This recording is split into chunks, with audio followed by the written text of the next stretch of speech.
The Late Night Legends podcast is meant for an adult audience only. It may contain sexually oriented content. Content may not be suitable for sensitive listeners. Please be aware of your surroundings. Listener discretion is advised. Watch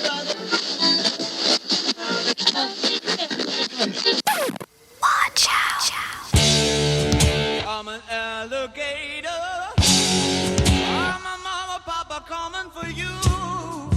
I'm the space invader. I'll be a rock and rollin' bitch for you. Keep your mouth shut. Just walking like a big monkey bird. And I'm busting up a brain for the world.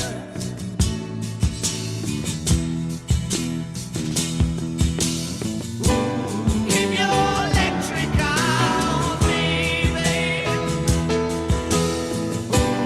With your ray gun smile. Press your space close to my love. Break out in the moon. Hey everybody, you're on with Late Night Legends. My name is Kay. I'm here with Frank, Jessiy, Joan. Hope you like stratospheres and hot pockets because we've got that. Tonight we're going to be talking. 10 out of 10.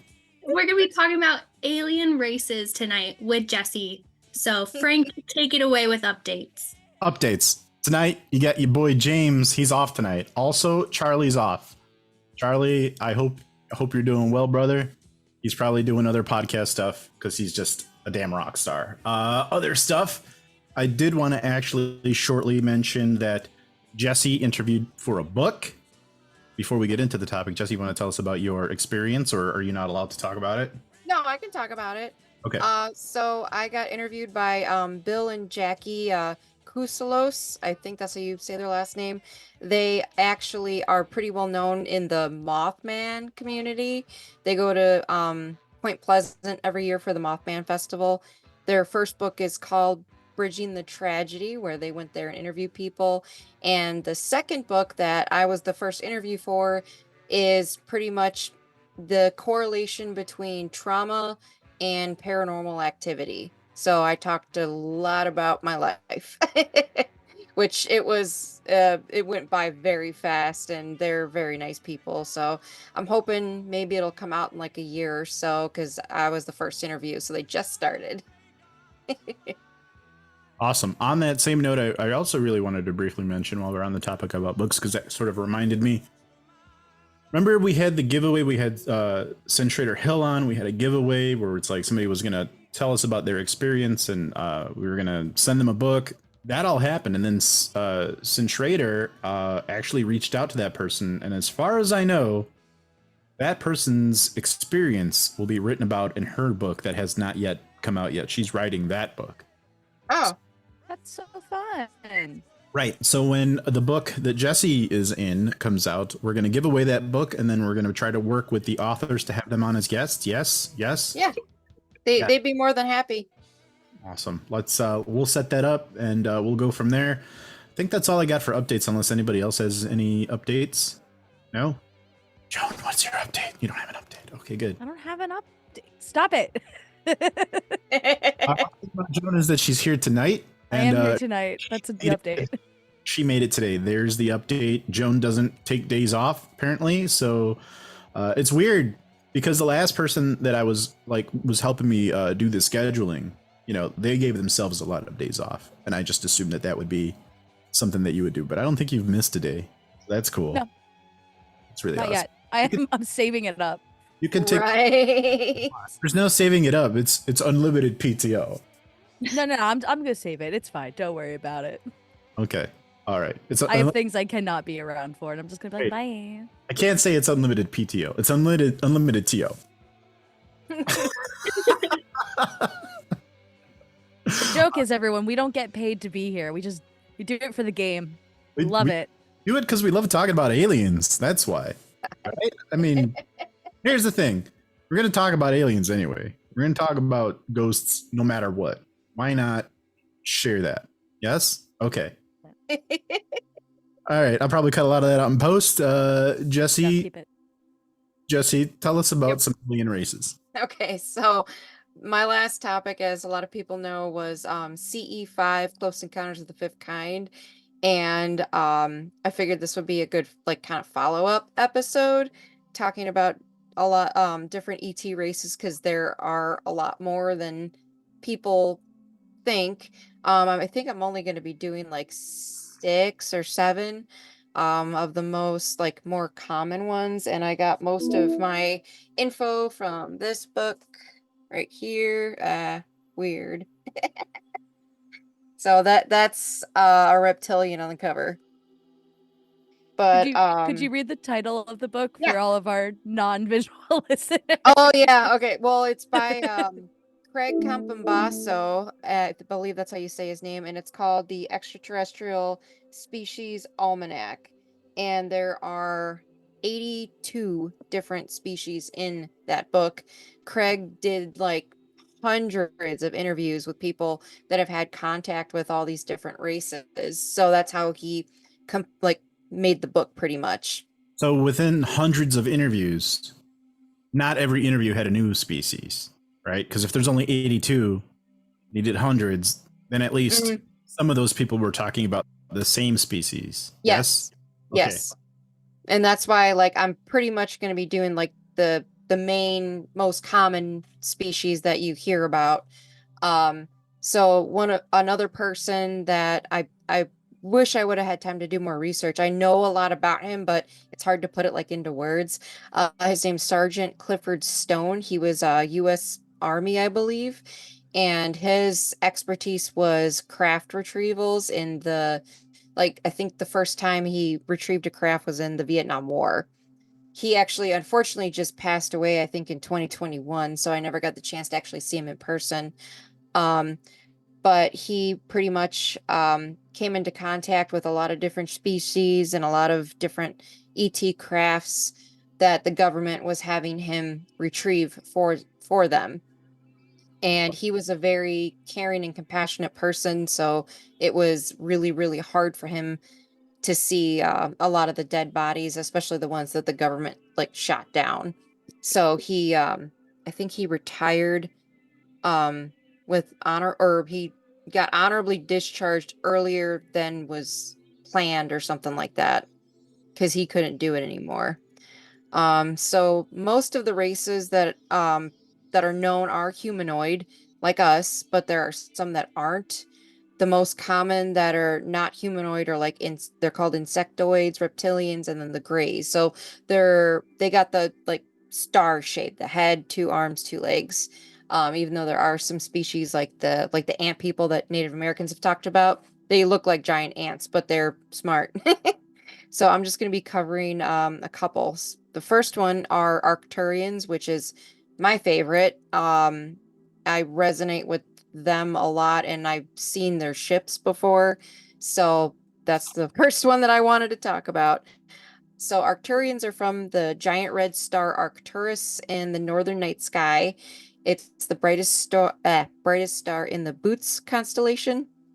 Pretty much their physical appearance. I can't talk tonight.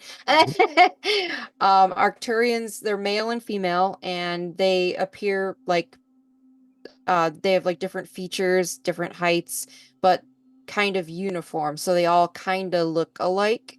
They can be 8 to 12 feet tall with lanky arms and legs. When they walk, it's like they're gliding with elegance, people have said. Their skin is either blue or like a milky white. They have large craniums with small noses and mouths because they don't really talk. They're mainly telepathic. They are higher density and of light and consciousness. So they're anybody that's familiar with dimensions like 2D, 3D, 4D, 5D, it goes all the way up to 12. They're in, I believe, 6 and 7D, 6 and 7 dimensions. So they don't have to have a physical form because they're mainly made of like light and consciousness. They have large almond-shaped eyes that look quite human. Sometimes they are seen with blue lenses that cover the whole eye because the sun here is too bright for them. So one interesting thing about me is when I bought this book, I started reading about the Arcturians first, and when I read the section about the blue lenses, all of these like I don't know, memories came flooding back of me holding this like gigantic contact on my fingers and not wanting to put it in my eye and hating them and not wanting to do it. And I saw my hands and I saw the giant contact because I remember thinking, I have such small eyes. This is gonna take up like my forehead. I don't understand.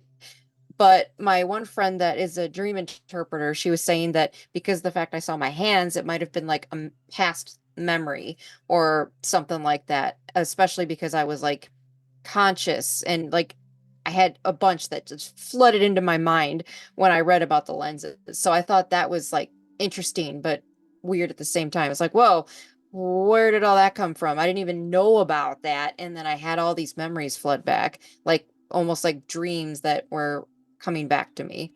So that's one of the reasons why I resonate with Arcturians so much. And I do have visual aids too. I have pictures. So Arcturians believe in the law of one. They serve all stewards of love and light. So anybody that is like love and light beings. Edgar Casey said that the Arcturians are one of the most advanced civilizations in the universe. They serve the supreme creator force and protect the sacredness of life throughout creation. So they view life as sacred. So they don't kill or anything like that. They're very peaceful. They have galactic command centers stationed above and below Earth, like a lot of other ET races do. They work closely with all brotherhoods and sisterhoods of light and the galactic commands within, like some people call it the Galactic Federation, which is I'm trying to think how to word this. So there's higher beings of each species and or each race, and they form a galactic federation. So there's an Arcturian, a Pleiadian, a Gray, a Reptilian, like every different race are in this galactic federation. So that's whenever I say like galactic alignment or something like that, that's what I'm talking about. Arcturians are guardians of advanced consciousness in this universal, pretty much theater, and grant all creatures access to their knowledge and wisdom. So if you come there, they willingly share information and technology with anybody that has like a good soul, love and light type of soul. They are successful diplomats between star nations and have a serene, calming effect when speaking. What was that? What was I'm that? sorry, Frank. Did you have something to say? No, I'm good. Sorry. I actually wanted to look up what the Arcturians look like, so I opened a tab and that's an ad Oh, started. okay. My Oh, bad. so yeah, I saved a couple pictures for each race tonight. And so after I'm done like talking about them, I'll Okay, cool. And then, did we pop lose? it up and show Okay, you. we lost you for a second there, Jesse. You're good. You froze for a moment. Oh, okay. No, good. Sorry that So started playing. My bad.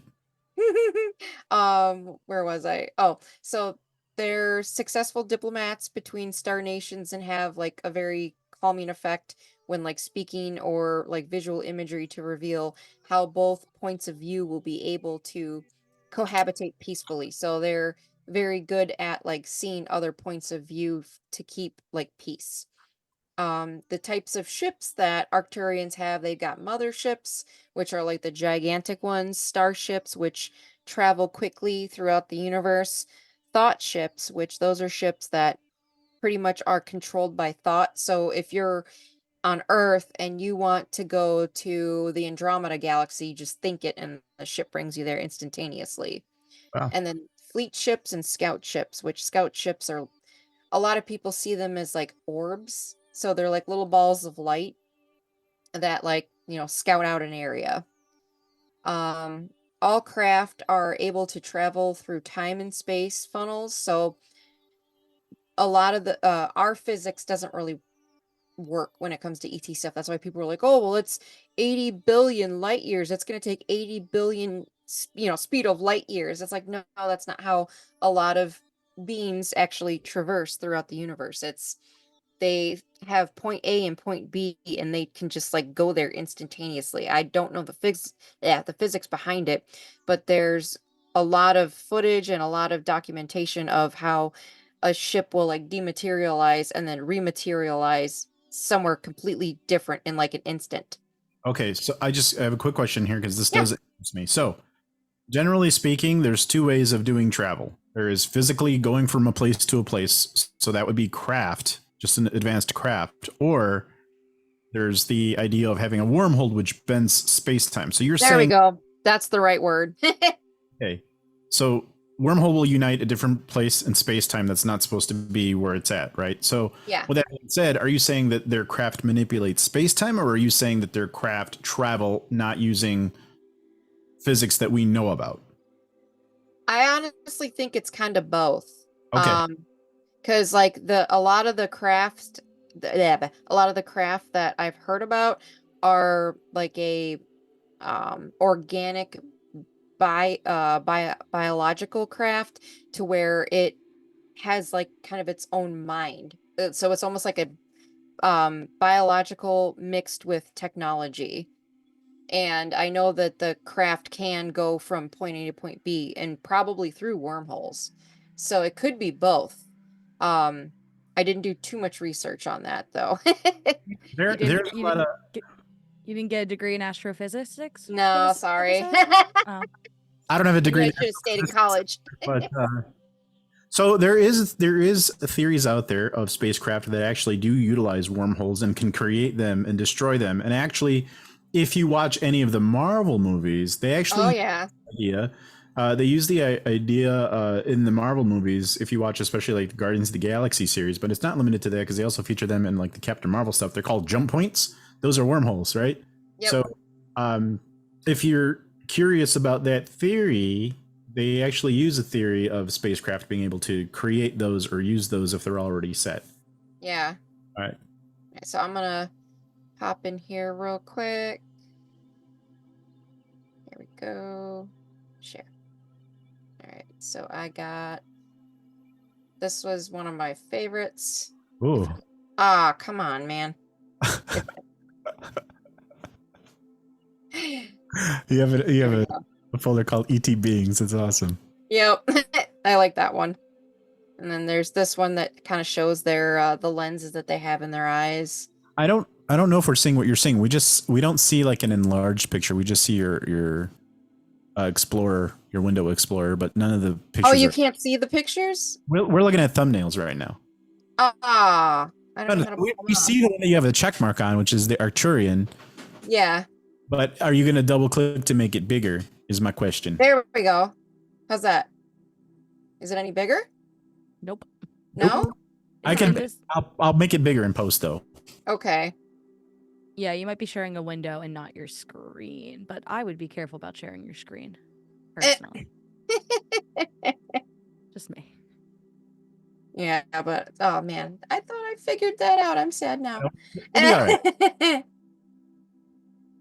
Okay, so then I'll stop share. Maybe I can figure out for the next one then. Maybe I did the wrong way. But yeah, so that's pretty much what I got for the Arcturians. The next one I'm going to talk about are Pleiadians, which is another one that's kind of common. They're obviously from the Pleiades or the Seven Sisters constellation, which is located in the Taurus constellation. In Greek mythology, Zeus, Ares, and Poseidon had affairs with the seven heavenly sisters and bore children with them. Pleiadians are indistinguishable from Earth humans, although they are quite a bit taller, and they appear very Nordic with like whitish hair and very fair skin. Females can be up to 6 feet 5 inches tall, and the males can reach up to 8 feet tall. People describe them as looking like gods pretty much. They usually have light colored eyes like blue, green, and even sometimes like a purplish color. Pleiadians follow the cosmic law of one like the Arcturians. They are spiritually advanced and they use 100% of their brain capacity, so they're extremely intelligent. They are egoless beings that have unified their heart and mind to work as one for the betterment of all universal kind. So they're very, very spiritual, and again, no violence, no killing. They also have galactic centers above and below Earth.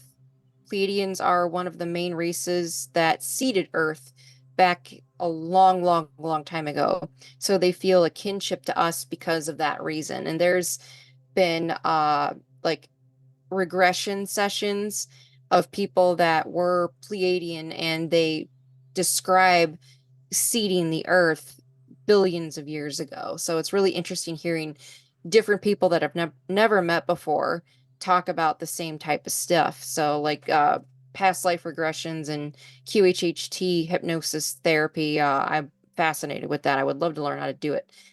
Frank, you're going to be my first test subject. Yes. Just Can I just to clarify, are we talking about agricultural seeding? Or are we talking about biblical seeding? Yeah. Biblical, I guess, not plant life, human life, or Yeah, in the biological. biblical sense. I think we're talking about a situation that kind of happens like in the Alien series and like Prometheus, where they, put seeds of biological matter on Earth that would come to be humans later. Yeah. Yeah, I don't know. biblical seeding. Let's say the Bible like that with science, so okay, whatever you want. Well, that's the whole masturbation thing. Was that like Oh, thou geez. shalt not like spread his seed? Yeah, I didn't know whole thing. that. I don't know. Joan. Clearly, you all weren't raised Catholic. Huh. I would. Well, there's a complicated story there. All right. Right. Oh God, that's too funny. Yeah, I'm not trying to like upset anybody that is very religious. This is all just stuff that I've read, so don't get mad at me. You didn't come up with the theory. That's true. That's true. Fine. Oh God, that's too funny. So Pleiadians are prevalent on Earth today. My brain is just not working anymore. And they also are part of the Galactic Federation, which is stationed like around Earth. They actually really want the day to come where they can regularly interact with us. They interact with some people, but obviously not everybody, and they can't do it just. A lot of people are like, "Oh, why don't ETs land on the White House lawn?" It's like, that's not how things work. But why? Why don't they just do it? Like, what's holding them back? Free Sorry. will. Enough people have to actually want to experience any type of ET race. And it's also like they don't all the peaceful ones, they don't want us to be afraid. So if they do land, how many people are gonna freak the hell out? This 10-foot tall being comes out in this spaceship that they've never seen in their life. A lot of people would be afraid. And that's not something that they want, because then that could cause chaos. And all of these beings are very peaceful and they want to help people. They don't want to cause any type of harm.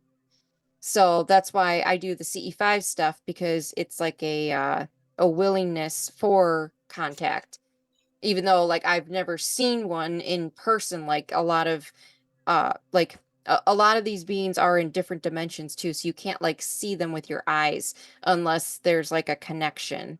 So that's why a lot of people, they don't see them with their eyes unless they actually like get abducted or something. Which Pleiadians don't really do that. I have a friend actually that has seen the Pleiadians with his naked eye, and that he's 13 or 14. He's 14. Like, oh, that's a Pleiadian. I know it when I No, see he it. didn't know. That's the thing. So my best friend, she knows that I'm very into the extraterrestrial stuff. So she was like, "Hey, can you, talk to my little brother, because he's telling me about these beings that he's seen in his room a couple times." I'm like, "Okay." And I was like, "Okay, what do they look like?" And he doesn't really like watch TV or anything like that. I don't know where he would come up with this, because a lot of time when you hear ET beings, you think of the grays, the big bulbous head, the big eyes and stuff. Not Pleiadians, who are tall, very whitish hair and very pale skin. And the way that he described the female and male that he saw in his room, I was like, So I grabbed my phone and I showed him different pictures of different beings. I didn't tell him which ones were which, and he was like, that one, and it was a Pleiadian picture or drawing. So I found that really interesting. And one of the things that was really interesting was they came into his room one night and he's never been hurt or anything. He just woke up and he saw them, and the female sat on his bed and put her hand on him and said, "We want you to know that everything is going to be okay." And he was like really confused. Well, the next day, his parents got divorced and he had to move to Arkansas. Wow, that's crazy. Yeah, so I thought that was really, really interesting. And I don't think he's seen them since then, and that was They were able to 2 years ago. predict the future and Mhm. comfort him about an event that had not yet happened. Yeah. And this is a 13, 14-year-old kid. Like, kids have imaginations, but not like that. Like the way that he described it, and I didn't try to be like, "Oh, did they look like this?" No, I was just like, "Here's some pictures, tell me which one you think it is." And he's flipping through them, and then he was very sure that it was the ones that were the Pleiadians. So So I thought that here's a was question for you on that same note. So obviously they did that remarkable thing for him. Are they known to also have done that with other people? Oh yeah. Okay. Yeah, All no, they're very peaceful, very loving beings. Like I was saying too, they have a kinship with us because of the fact that they, helped the earth start humanity. I'm not going to use that the other word though. You can say it. It's fine. Why I'm did just you ruin that word? clarifying. Why did you ruin seating for everyone? Okay, first off, seating was ruined before me. Oh god. I am ruined- not funny. the one who ruined the word seating. I was not thinking of what you described it as prior to tonight, okay? You ruined it for me. That's how, Frank, would you describe seating? Oh boy. I think you're planting some plants outside. That's what I was And that's thinking what about. I clarified. Guys, Oh, after that's air, funny. Joan is going to strangle me. Just letting y'all know if something happens to me, No, it's gonna be okay. You don't need an alien to sit on the bed and tell you. I'll be okay. I am the alien that will tell you. It's Oh, my okay. God. Calm down. Sorry we're having so much fun with this, Jesse. Continue. No, it's okay. So anyways, one of the other things that is interesting is like they have a bunch of different craft as well that can do the same thing as the Arcturians, traveling through time and space continuum. And their crafts are like biological supercomputers. One thing that they're known to do is to transport themselves with the like in a Merkaba. A Merkaba is like two triangles together. So like one triangle that's upside down and one that's right side up. And there is a theory that it's like a unified field. So when you're in a Merkaba, you can actually travel your physical body wherever you need to go. I don't know the science behind that either, but that's just another theory with them. Their ships look like rainbows in the sky and are plasma based, which I've seen one before. Back when I first started doing CE5 and I was smoking cigarettes, I was out on the balcony smoking a cigarette, looking up at the sky, and like, I wonder if anybody's up there. And I saw this perfect circle that was like a ceruleanish blue color. It was beautiful. And then it started to like swirl like rainbow colors. And it was like a perfect circle. I can't describe it. It was crazy seeing that in a perfectly blue sky. There weren't any clouds or anything. It was smaller than the moon's usually like is in the sky, so it wasn't like huge. But when I thought, oh, I wonder if anybody's up there right now, because I was getting into this, I just happened to look up and see this perfect blue circle, and then it was like rainbows going through it, and then it just faded. So that was interesting, and I didn't know it was Pleiadian until months and months later when I was reading up on the different races and the different things that they can do. Question for you. Jesse. What? Question for you. You may or may not know the answer to this, but I'm curious actually. How is it that different alien species, how do they choose who to show themselves to and who to maybe not show themselves to, right? So you had that thought, like, is there anyone up there? I tend to think that since you mentioned it, you're connecting the fact that you had such a thought with you being able to see them, right? Yeah. So I think, well, with when you're doing like the CE5s, it's just like any other practice. It takes time and patience, and you need to like work it like a muscle. Same with like telepathy. A lot of the races, if you have higher telepathy abilities, therefore they can actually feel and hear your thoughts. And if they're like around, from what I understand, I mean, we have stuff around us all the time. So when they actually can hear or feel your thoughts and then feel you on the inside, as long as they know you're not afraid, because there were times where I'm like, I'm ready, I want to see something, and I wouldn't see anything. And kind of, Ed, I was asking, like, because were you in this particular story in this moment, were you practicing CE5? Because you made it seem like yes. you went out to have a smoke. Okay, so you were also practicing the CE5. Yeah, so I was doing CE5 almost every night. I would do one in our Okay. spare bedroom. So I was, practicing it for when I did a full on like event, like with more than one person. And something that Ed always told me, the guy I know that got healed, which I have a picture I'll show later when I get to the mantis beans. He said that the almost all of the ET races that are known to show themselves and are telepathic, they can see into you deeper than you understand. So you might think that you're ready and you don't have fear, but they can see that you do. Like, even if it's a teeny, teeny, teeny bit, they can see that, and therefore they won't show themselves because, like I was saying, they don't want us to be afraid at all because they're very telepathic, emotional beings. So when they get hit with the fear emotion, it's like, it's uncomfortable. Which, I mean, if you go into a room where, an argument just happened, you could feel that. It's like, I don't want to be in here. It's kind of the same thing where they can feel the fear. Or if somebody isn't that great of a person and they have a lot of negative emotions, they're not going to see anything because of the fact that they don't want to be around that. I definitely believe in that, Jesse. In fact, I was, not to derail the topic or anything, I wanted to do a show about those certain people where they walk into the room and they just have a way of like draining out all the energy. Have you ever met one of these people? Oh, yeah. There's a couple of Exit. yeah. So future topic, but I definitely want to cover something like that, like those type of people that. Yeah. Yeah. You do have to make a think whole kind of- episode about me. That's a little rude. That's all I'm gonna say. Is your name? We were gonna have Justin on as a guest, as a witness. As a witness. Sorry for my wife. All right, What? I'm I gonna thought Justin try was this coming in again. right now. I was Let's like, oh. see. There he is. He's joining the Zoom. I do think it's kind of interesting though that they're like, well, we need to be selective about who we show ourselves to because we don't want to cause panic. And then you just imagine being like this 13 or 14-year-old boy that wakes up in the middle of the night with two strangers in his room, and this woman just like sits down on his bed and just goes, "It's gonna be okay."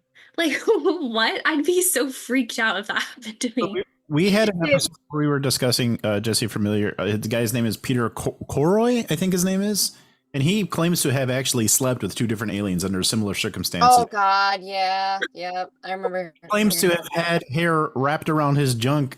Yep. In total seriousness, I'm not trying to make a joke here, but that's what was his evidence, and he told Yep. us. But anyway, just wanted to let you know that your screen share is perfect now. Now it is okay. So Yeah. yeah, that's this one's small, but that's the picture that JR picked out. I don't know why these are small, but the other one was big. But yeah, that's pretty much Pleiadians right there. And now I got to figure out how to get out of this. Shit. There we go. There we go. I'm learning. That's all right. I feel like we're all learning tonight. Okay, so the next race I'm gonna bring up is the Andromedans. So they're from the Andromeda star system. They're usually seen, they're like a bluish color and no hair whatsoever. The females can reach up to 6 feet. The males can reach a little bit taller than that, 6'6". They also believe in the cosmic law of one, as they are also a member of the Galactic Federation, and they are a pinnacle of unconditional love and counsel the Star Nation. So they're another very peaceful being. They're master teachers, and like the forefathers from every Star Nation are counseled by them to like mend problems under their jurisdiction, I guess. Andromedans endeavor to embrace all life with grace, dignity, and love, to share cosmic knowledge and wisdom, and to assist souls ready to advance into the grand, like higher consciousness, universal consciousness, which is where the Earth is heading. So when the Earth gets to that shift, just like the other two beings I mentioned, the Andromedans will be here to help, guide, and teach humans after we, I guess you could say, become more peaceful and more awake and everything. They also have the same types of ships, motherships, thought ships, starships, and scout ships. All the craft are command centers. They use biological supercomputers and are also able to travel through time and space and interspace continuum. They also have galactic command centers above and below Earth. Andromedans are fully conscious and sovereign beings and are one of the most spiritually advanced races in our universe. They speak the essence of light language, and some Andromedans come to our space-time or space and time from the future. So I wish I could have found that picture. One of the CE5s that Dr. Greer did actually, they got a picture of this little being floating over them, and it was an Andromedan. They called him Bijou. He was so cute. Oh, So, all right, next looking at the time, I'm gonna do the mantis beans, which this is the bean that healed my friend Ed. oh, Yeah, mantis. what? Okay, let's go. Yeah. Here, give me 1 second. I'm gonna pop that. There we go. All right. Mantis beans live in various interdimensional folds of space. They exist in the Andromeda and Orion constellations, and others beyond those that humans can't really identify yet. So they're everywhere. Mantis beans are 7 to 10 feet tall, and the ones in the astral world can be as large as a football field, like astral different dimension. The various varieties are scattered throughout the universe, but all have the basic mantis faces and bodies akin to their counterparts here on Earth, except for they stand upright. So, they kind of look like the praying mantises here, Oh man, except they're on two legs. I'm looking at pictures of these, Jesse. You know what they remind me of? What's that movie, the Starship Troopers? They look like those aliens, where it was just Oh like, God, I haven't seen that in forever. I know what it you're looks talking like about. those. Well, yeah, because they're an insectoid technically. Right. So yeah, it would make sense. But they're actually known as master healers, and again, they're all about love and light. They don't do the whole fear anything. So yeah, their faces are long and like triangular shaped with large, slanted, upright black eyes, and then they have like the slits for nostrils. Their arms and legs are extra long with three-pronged hands and feet that have pads on the bottom for gripping or grasping. With an extremely bony exoskeleton, their long necks are able to bend at impossible angles. So they can like owls, how they turn their neck all the way around. They are an authoritative race, delegating duties to others on board their craft. They communicate using clicks as well as high-pitched sounds. So they're the only ones so far that actually vocalizes. The other ones I've talked about are all telepathic, so they don't really talk. So when my friend saw the Pleiadians, it was in his mind. They didn't move their mouths. He just heard it in his head. Mantis beings do have emotions, but because you can't really tell by looking at their, facial features, because, we have a lot of muscles in our face. Yeah. Obviously, everybody knows insects have an exoskeleton. There aren't muscles in their face. So a lot of people, whenever they see them, they think like that they're evil or emotionless when they're actually the opposite. They are known as master healers and love to help humanity and other beings. They believe in the cosmic law of one, and their lives are dedicated to living light frequencies. One thing that mantis beings can do that the other beings I mentioned cannot is they can facilitate out of body experiences for humans. So they can pretty much take your soul out of your body so then you can experience other things while your physical body stays here. Wow. Um, it's I would love to experience that one day, but we'll see. Mantis beings are fully conscious and sovereign and are telepathic, but they do have a hive mind by choice and a singular mind. They can enter their species' hive mind and exit at will. While doing so, they can converse with others and share experiences. Think of it like a mind internet. Their minds are very powerful. Mantis beings look at the universe as a symphony and all the players as its like instruments. This was interesting to me. They regard themselves as frequency aligners, assuring all the instruments are tuned. So like they pretty much are like the director, and they try to make sure everything is how it should be when it comes to like the universe or wherever they're visiting. They love to astral travel, visiting universal temples of learning in every dimension. They are one of the most ancient and highly evolved races, and they work in realms and dimensions that humans can't even begin to understand. So they're I think they go all the way up to the 12th dimension when I was saying that there's like 2D, 3D, 4D, 5D, and I believe there's 12. They're one of the very few races that can go all the way up to 12 and come down to, I think the lowest they can do is 4D possibly. Would you say it's like a fair thing? Like they're more advanced than some of the other Oh races? yeah, they've been around a lot longer. Trying to put two and two together here, it seems like they're further along on their evolutionary scale. Yeah. I'm gonna see if I can find that picture of Ed real quick, because I did save it. Boop, boop, boop. Here it is. I don't know if you guys can see that or not. Yeah. So Ed is right here.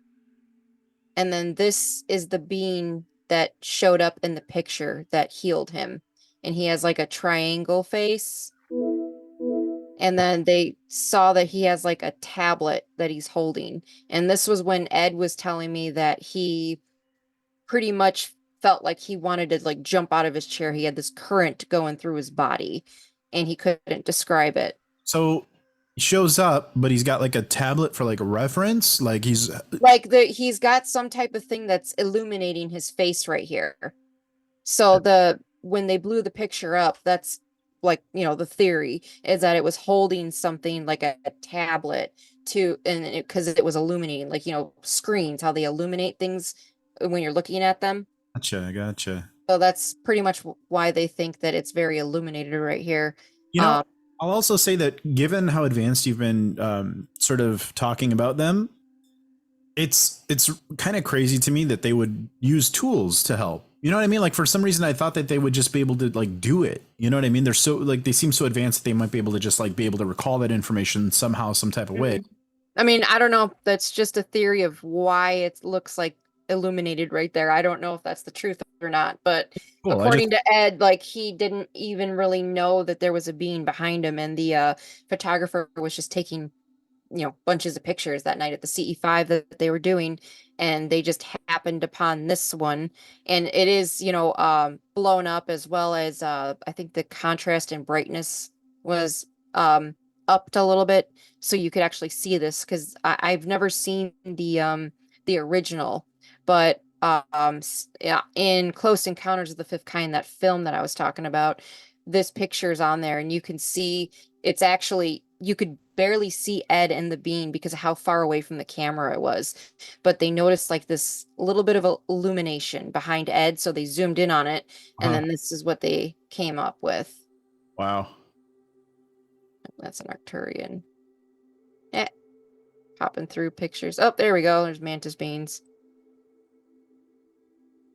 So I got like the big eyes, tiny little noses.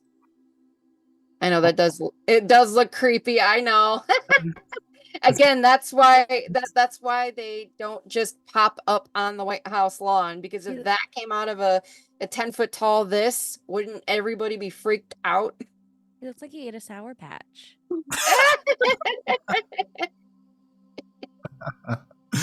Sour Patches are awesome. Oh god, that's too funny.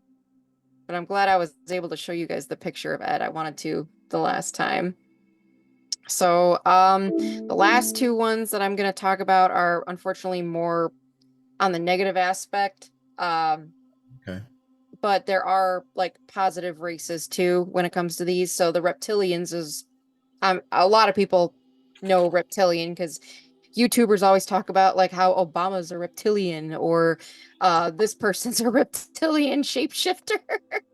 I mean, I do believe that Mark Zuckerberg is a reptilian. That man, dude, I know. If anybody was, he looks like one. You remember when he was like, back when I was human? Remember when he was quoted? He's like, oh wait, Yeah. always human. But it is going to bother you because you're human, and I was human. Like, I don't believe in any of that except for him, because he has barbecue sauce as decor in his office, and he talks about smoking meat far too much. I'm making meats now. Smoking these meats here. Our little meat smoking. It's smoking. So, I'm the meat chef. Yeah, someone asked me, do I smoke meat? Smoking meat. Smoking these meats. Smoking meats earlier in the day. Smoking these meats, just set the charcoal up and you set the wood chips up, and then smoking meats, grilling meats, good smoky flavor. Smoke a brisket for like 12 hours. For one video. Smoking meats. He wants to be normal, guys. Leave him alone. Isn't there a video too of him like trying to drink water? Time limits will be and must be strictly enforced given the numbers that we have here today. If you're over your time, Chairman Thune and I will make sure to let you. And he just does it terribly or something, like he's never drank water. I think so, yeah. Does he have to sit Frank's out in the gonna look it sun up. before he can energize? I'm That man is reptilian. Sorry, I mean allegedly. We'll put up in post. I'll put a picture of Mark Zuckerberg so you guys can let us know. We'll put a poll up. You know, we put polls up at the end of our episode for our Spotify. For example, we had when James went on, we had a poll that's like, would you turn your, when you die, would you consider turning your ashes into jewelry? And then oh yeah, Kay's Appalachian episode, we put a poll up and it was like, how do you pronounce it? This poll can be Mark Zuckerberg, alien or lizard or human being. Oh, it's too funny. So reptilians, there are around like 13 different species that are known of reptilians, and my book has all of them, but I just kind of brought it down to 2. They all have the same type of reptile characteristics. Some are taller than others, and some are good, while others tend to have more of a malevolent agenda. One of the most common reptilians is the Draconians, or the Draco. They are from the Orion, Sirius, and Draco constellation. They're cold-blooded, and their skin is made of like scales and bony plates. They are usually like brown, green, or beige colored. They have claws on their fingers and toes, and have like the slit pupil in their eyes like the reptiles do here. They believe that they were residents of the universe first, and that the universe belongs to them. They tend to feel superior to everything else. Therefore, that is why they are known to not be kind, and there are theories that they shapeshift into the leaders of this planet to control it. Fear and weakness is euphoric to them, therefore they enjoy making people afraid and fearful. Their ships are disc or box shaped, and their technology is organic, but it is programmed with darkness and evil intent.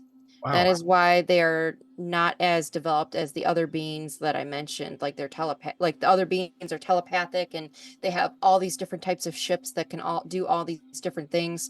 At least the Draconian reptilians don't, because they are not very nice.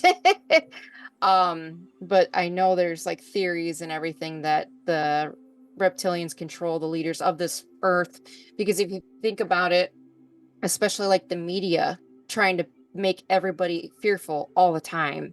That's one theory, at least, is that's because the reptilians are controlling a lot of that, and when people are afraid, they eat that up, and it's euphoric to them. Feed off that energy. Exactly. So that's why one of the things I think is like why the news is always just negative, negative, negative. Be scared of this, be scared of that, be scared of this, and it's just messed up. And then the other beings I talked about were the opposite. If they just feel a little bit of fear in you, they back off and they're like, no, we don't want you to be afraid. So there is one of the positive reptilian races are the lizard people. That's literally what they're called. And they're known to dwell like underground wherever they are, whether it be here or any other planet that they're on. They are from Lacerta, Lacerta, a small northern constellation. They stand anywhere from 5'9" to 6'5". They have malleable bony plates, and they're pretty much like lime green in colored and patterned like snakes. They have 4 fingers and a thumb like us. They believe in the cosmic law of one and source energy, like the first couple I talked about. The heart soul creation. They are very analytic thinkers and study social behavior in other races. They oversee their like negative counterparts and bring as many of them into the light as they can. They want us to know that reptilians and lizard people, or that they're two different types, that their race is not barbaric like the other ones. And actually, Native Americans have stories of the lizard people that lived in like caves and caverns on the planet way back. They helped the Native Americans and got along with them. Some natives believe that because humans got so violent that they went deep underground and they won't come back until humanity is like more peaceful. There are actually petroglyphs, I think, in the southwest of the United States of like these humanoid looking people with like a lizard tongue.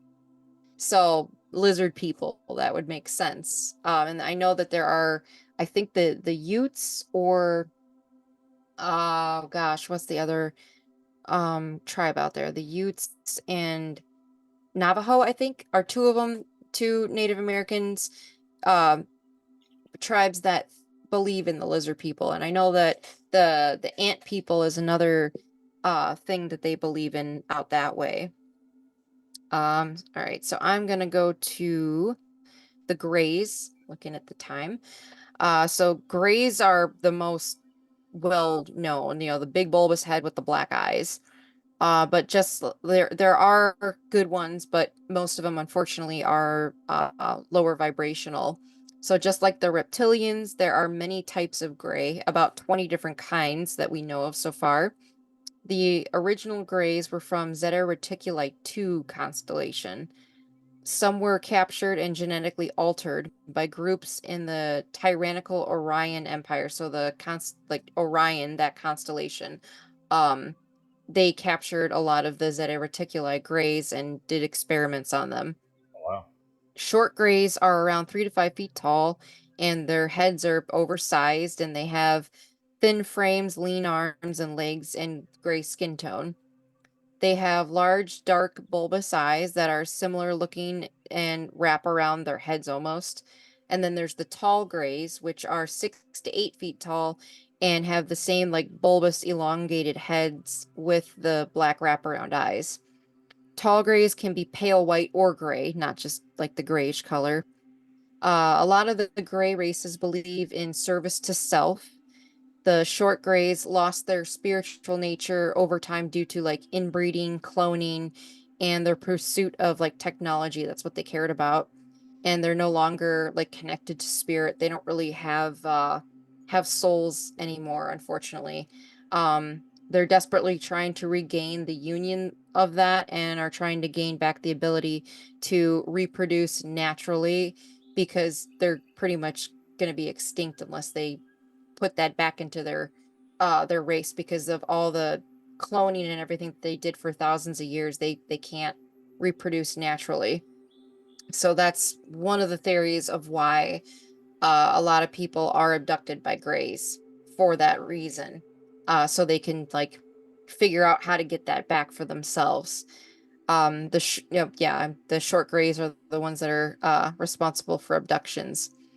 But the positive grays that I'm going to talk about, they're the Zeti reticulans. They're from the Zeti reticuli in the Reticulum constellation. So it's because in the Zeti reticuli constellation, there's a couple different stars. So there's like Zeti reticuli 1 and then 2. So 2 is the other one. This is 1. A variation of the many species in the reticulum. Zeti reticulans have slight bodies that are about 4 to 5 feet tall. They have round heads and 3 long fingers with an extra joint and thumbs on each hand. So they got 3 fingers and a thumb. Their eyes are quite large and oval shaped with huge round irises and pupils, and they do have colored eyes, blue, green, brown, gray, or purple. They have lenses to protect their eyes as well, just like the Arcturians. When they converse telepathically, like their eyes slant upward and each movement is like an emotional thing. So that's why some people that come in contact with these grays they don't feel like they're robotic. Because one of the most common things is, oh, I got abducted by grays and it was like they were little robots. That's because the shorter ones don't really have emotions anymore, but these ones do, the Zeta reticulans. And the whole reason their eyes are black is because their eyes are very, very sensitive. So if they're in like a dark room or a low lit room, or like twilight, they don't need their lenses. So they believe in the cosmic law of one as well as the first couple species I talked about, and that all beings are united with the one spirit, like source energy. So they believe some souls are awake and serve the universe while other souls are still asleep and are slaves to the ego and service to self. And that's humans or ET beings. You got the two types, the people that are awake and they want to help others and they're loving beings. And then there's the ones that are still asleep and they're just think about themselves pretty much. Yeah. They have technology to rewire. This is interesting. They have technology to rewire neural patterns to increase brain function in their contactees. So there's been times where people have been contacted by them and they come back and they're like extremely intelligent, like smarter than they were days or weeks before. Each guest that they come into contact with are shown various needs of the earth, and if they so choose to, they're shown how they can be a part for like a positive change, like Betty and Barney Hill. Oh yeah. One of the most famous first abduction cases. Betty was shown like all the destruction and everything, and what she could do to help. So this is the race that does that when people get abducted and they see like the earth being destroyed and everything, because that is a common theme, I guess you could say. One thing that the Zetas actually have that other races do not have are Earth museums from pretty much the beginning of time, showcasing human and ET like relationships and lives, and their civilizations. I thought that was interesting. I never heard that before. I want to go to there. I know, right? I know. I'd love to see that too. Why do I feel like it's kind of like that Kentucky Museum of like the Bible, where like there's like the Noah's Ark that you walk into? Oh my God. Like there's stuff that's just like slightly not correct, and you're like, that doesn't go there. So I'm pretty much done. So the common grays that are known are from like the book and film by Ridley Strieber, Communion, Travis Walton's story, Fire in the Sky, even though Hollywood like really destroyed that because they made it very fear-based when Travis actually did not have a fear-based experience whatsoever. And then the other one, obviously is Steven Spielberg's Close Encounters of the Fifth Kind. They had the little grays running around at the end there, and then the really tall one that was doing like the hand movements and stuff. So those are examples of like grays in Hollywood. But yeah, Travis Walton's story is actually very, very fascinating, and it's very positive. It's not fear-based, because like Fire in the Sky messed my head up when I watched it when I was younger. That's what gave me the fear of ET beings, was that movie. And then working with CE5 and stuff, it's kind of started to fade over time after reading and researching, and then coming into contact with different stuff as well when I do the CE5s. When you do the CE5, do you get to choose who you're talking to, or do you try to reach out to one species over another, or is it just like whoever decides to visit me tonight? Pretty much, yeah. It's I open up to any beings of love and light, pretty much. So whoever comes through comes through. Not those draconians. Fuck them. You're just Yeah. looking at the other nice ones. Yep, pretty much. Like a lot of people, like there's a debate, like, oh, all ETs are loving, and then there's people that think that they're all like evil, and I'm just like, most that I know of are actually of, loving energy, and there's only a couple that are not that great, which, the reptilians and then the other grays. I know there's other ones too, but like I was saying, these are the most common races that are known by people, are the ones I talked about. So we're talking about aliens within generality of intentions. Do you think there would ever be a possibility that an alien from a species that's generally viewed as like a positive thing, do they have the free will to have their own agenda and to do bad things, would you think? And yeah, they do, but I mean, I'm trying to think how to word this right. Because of the intelligence, they see how like negative and like war and everything, that it's stupid and pointless. Everything is better when there's peace and love everywhere, instead of trying to create wars and harm other beings. That's not what they're about or what they believe in, but they do have free will. The malevolent ones then, like the draconians, is it that they're just not further down on the evolutionary scale to realize that? Is that why they're bad? Or there's theories on that. Some people think it's just in their DNA and their nature to be negative, but I have also heard of some draconians actually coming into contact with different army personnel, and they were kind. And so, I mean, just like the opposite, where there could be one or two bad ones out of the loving ones, or there could be one or two good ones out of the ones that are more malevolent and self-serving. But like this is like a generality of each one. Like Arcturians, Pleiadians, Andromedans, they're all known, and mantis beings are all known to be loving and kind. That there aren't any, well, from all the research all the people have done, especially the book, there aren't any instances of those beings being negative towards their contactees who they come in contact with. And then there's people that have come in contact with some grays that have actually been more positive than negative. Same with the reptilians as well. Like the lizard people are positive. The Native Americans talked about them, highly, and they're sad that they do you think Native Americans would consider Mark Zuckerberg a positive individual? No. Because I'm pretty sure we're all in agreement that he's a lizard. Yeah. A couple of questions on the more serious side. Jessiy, if somebody wants to know more about this, if somebody wants to delve deeper, what can they do?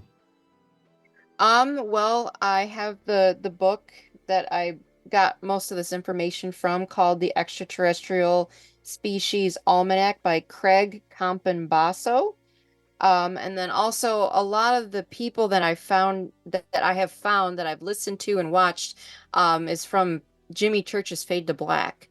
His podcast. He has a lot of people go on, and that's how I found out about this book. Actually, was Craig was on his podcast. And then obviously anything having to do with Close Encounters of the Fifth Kind, different beings are talked about in that too. Would you be open to allowing listeners or viewers of this show to ask you questions about this? We can give our email out. We have a podcast email if you want. Would you be cool with that? Yeah. Yeah, Okay. I'm open to that. I'd like to ask Jessiy a question about this. You can email us at late night legends podcast at gmail.com, or if that's too much, you can go to our website, latenightlegends.boo, and go to our contact section. We've got a nice little form that you can fill out where if you don't feel like you want to provide your email, you can put a fake email in there, and then in the form where you're asking your question, we can answer it on air instead of, because I respect people's privacy as well. So if you don't want to, do that way, we can still answer a question in a future episode. Jessiy, one more question that I had for you that I actually had last time too, that I think I just forgot to ask. It was, within your own adventures doing CE5, is there anything that you want to accomplish, or any is there any goals that you've got, or are you just there for the ride and whatever happens, or is there something that you'd like to have happen? I mean, I would love to have contact, telepathic contact. I would love to actually see an Arcturian and in 3D or 4D. That would be really cool. But I mean, I've seen the ships before, and I've been healed before, and it's hard to explain. It's a different type of feeling when they're around. You can feel it. Gotcha. Also, really want to give a quick shout out to Hein, who's one of the people from he's been a guest on our show before, and we've had him. He's from the Storm Pie community. He's just popping in really quick to say hi before bed. Good night, everyone. Thanks for hopping in, Hein. It's not the lily pad, but it is thanks for hopping on the spaceship tonight.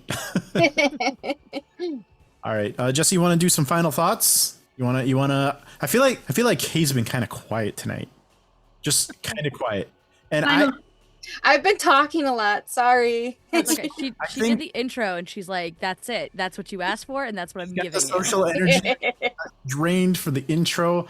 I also want to say that realistically, if we're talking real talk, I believe that there may be some alien encounters where people misperceive them as ghosts, or vice versa. Oh yeah. Right? 100%.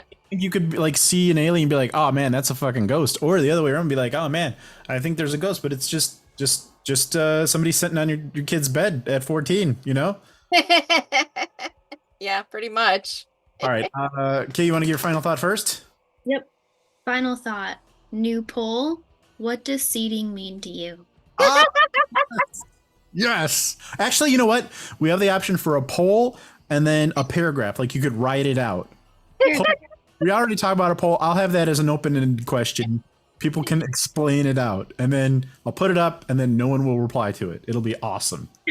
I'm going to go in there and just write biblically. That's all I'm going to write.